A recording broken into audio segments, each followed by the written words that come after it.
და ახლა აი ზუსტად მივადექით აი მიჯნას, პირველი სერიოზული მიჯნა, ასე ვთქვათ, ფასეულობითი დაჯახება რო იტყვიან. არა კულმინაციური, მაგრამ დაჯახება. ეს იყო სწორედ 21 საუკუნის დასაწყისში, როდესაც ხედავ ერთი მხრივ, რომ დამოუკიდებელი ხარ, ბაქო-თბილისი-ჯეიჰანი აშენდა, ერზელუმი აშენდა, ასე ვთქვათ, სხვადასხვა ეს ნაწილი საზოგადოების გავიდა, ეს არასამთავრობოები შეიქმნა, ასე შემდეგ, მაგრამ რეალურად სურათი რეალურად არ იცვლება კარდინალურად, იმიტომ რომ ის საბჭოთა ადამიანები, ჰომო სოვიეტიკუსები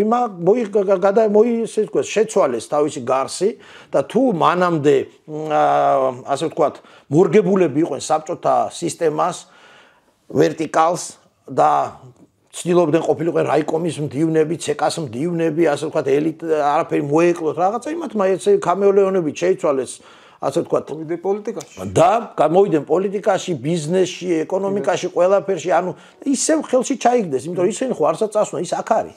და აი ეს ორი ისევე საბჭოთა და რომელსაც აგრეთვე რადასამალია და საბჭოთა პერიოდში რაღაც მომენტში რომანტიკასავითაც იყო, მაგრამ აი ეს კრიმინალური სამყაროს გაიდეალება და ასე შემდეგ, რომ იმიტომ წამოვიდა მაშინ ეგეც, რომ საბჭოთა კავშირი უსამართლო სისტემა იყო, ადამიანებმა ვიღაცებია რობინ ჰუდები იყვნენ ამ სისტემაში, რა ქვია, სამყაროში, რომლებიც რომანტიზება ხდებოდა და ვიღაცები ასე რომელიც თვითონ უპობრად ცხოვრობდა, მაგრამ ესე იგი აი სახელმწიფოს არეპოებოდა და ცდილობდა რომ რასაც სახელმწიფო არაკეთებდა, თვითონ დაეცვა ეს სამართლიანობა, ასე შემდეგ. ეს რომანტიზაცია წავიდა ამისი და რა თქმა უნდა კანონის საწინააღმდეგოა თავისთავად ცხადია, მაგრამ მეორე ხრი რადგან კანონს მაშინ პრინციპში არავინ დაგიდევდა, ფასი არ ქონდა.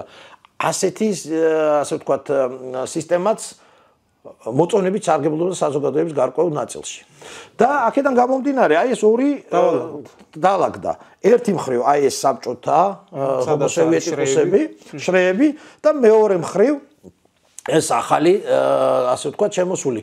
ძირითადად ვინ შემოიტანა მაშინდელმა ჩვენი თაობის აი ახალგაზრდობა, რომელიც გავიდა ევროპაში და ისინი ცდილობენ რომ ეს შემოიტანონ ხო და შემოიტანონ ამ საზოგადოებაში.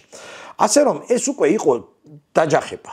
შესაძლებელია ჩვენ ამ შემთხვევაში ახლა მე ჩემ თავს მეორეს მივაყოთ, იმიტომ რომ მე თვითონაც გავედი 90-იან წლებში აქედან სასწავლებლად და შესაბამისად მე ამ კატეგორიაში გავიყვან ჩემ თავს, თუმცა ფასეულობითი მომენტი ჩვენი თაობისთვისაც იყო აი ესეთი, რომ ჩვენ აი ეს ავტორიტეტებიც მაინც ჩვენთვის იყო, არა ესე იგი საბჭოთა რაღაცები ჩვენთვის უცხო არ იყო.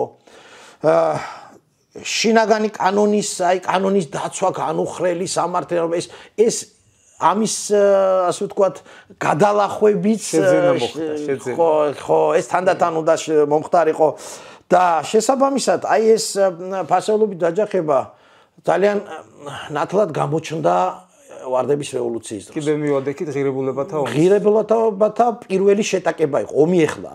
შეტაკება იყო მაშინ.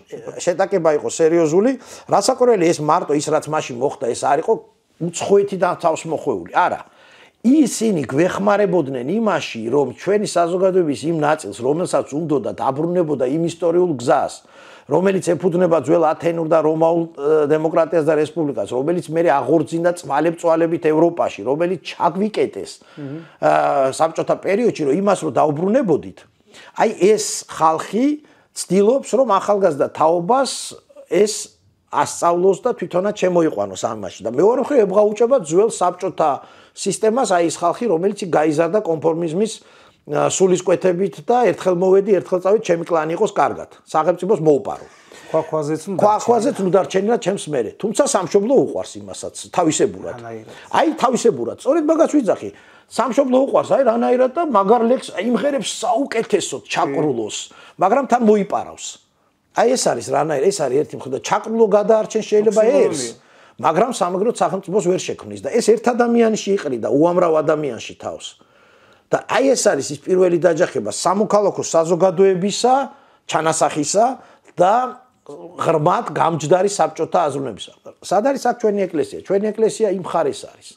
სამოქალაქო საზოგადოება ეკლესიისთვის აბსოლუტურად გაუგებარი და მიუღებელი, იმიტომ რომ ეკლესია ეშინია, ეს არის ვერტიკალზე აგებული სოციუმი, რომელიც იზიდავს ადამიანებს კი ბატონო ეს რა ქვია ქრისტეებს ცდება ყველაფერი, მაგრამ ჩვენთან თანდათანობით ჩამოყალიბდა და რუსეთმა კარგად იზრუნა ამისთვის, რომ ჩვენი ფსიქოლოგიური მომენტები და გამომდინარე, რომ ეკლესია რადგანაც არ არის ასე ვთქვათ ვერტიკალზე აწყობ პირდაპირ ვთქვათ ასე ვერტიკალზე და ეს არ არის ჰორიზონტალზე, ამიტომ ეს ერთ-ერთ დასაყრდენად იქცა იმ ტოტალიტარული სისტემის შენარჩუნებისთვის, რომელიც ადამიანების ტვინში იყო.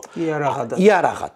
ანუ ადამიანები, რომლებიც საბჭოთა პერიოდში, რადგან ათეიზმი იყო, ეკლესიიდან არც იყურებოდნენ და იყვნენ აი საბჭოთა სისტემის ვერტიკალის ნაწილები. ეხლა უცბად გახდნენ ღვთისმოწავეები, გადავიდნენ ეკლესიაში, იმიტომ რომ მათ ჭირდებოდათ ავტორიტეტი.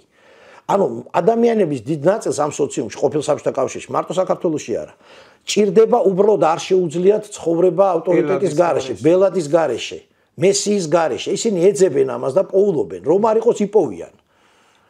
ხო, აქედან გამომდინარე, აი ეს სოციუმი იდგა ერთ მხარეს და მეორე მხარეს იდგა ის ხალხი, რომელიც ცდილობს, რომ კანონზე დაფუძნებული ადამიანი, ინდივიდი ასე შემდეგ ჩამოყალიბდეს. წვალებით და აი ამას მოყვა სწორედ ის ვარდების რევოლუცია, რომლის იმედი, რომელიც მათ გააჩინა იმედი, რომ სამოქალაქო საზოგადოებად ჩამოყალიბდებოდით. დასავლური სამყაროს კი ბატონო დახმარებით, მაგრამ არა ის რომ მათ მოახდინეს. აი ეს არის რადიკალურად განსხვავებული. ეს იყო საზოგადოებაში მომწიფებული, ოღონდ მათ დახმარებით. და ამ საქმეს სათავეში ჩაუდგნენ და უშუალოდ მაშინ ევროპიდან და ასე ვთქვათ, იქიდან ჩამოსული შედარებით ახალგაზრდა თაობის პოლიტიკოსები შიდა დაპირისპირება მოხდა შევარნაძის გუნდში, შიგნით ასაკოვნებსა და ახალგაზრდებს შორის და შესაბამისად მოხდა ის რაც მოხდა. და ეს იყო აბსოლუტურად არა რეგრესული, არამედ პროგრესული მოვლენა. და რომელმაც ძალიან დიდი ცვლილება მოახდინა ჩვენი, იმიტომ რომ როცა ხელისუფლებაში მოდის ძალა, რომელსაც დეკლარირებულად დასავლური ფასეულობებისკენ აქვს კურსი, ეს ძალიან დადებითი მოვლენა იყო რასაკვირველია და ამას ვერავინ ვერ შეცვლის.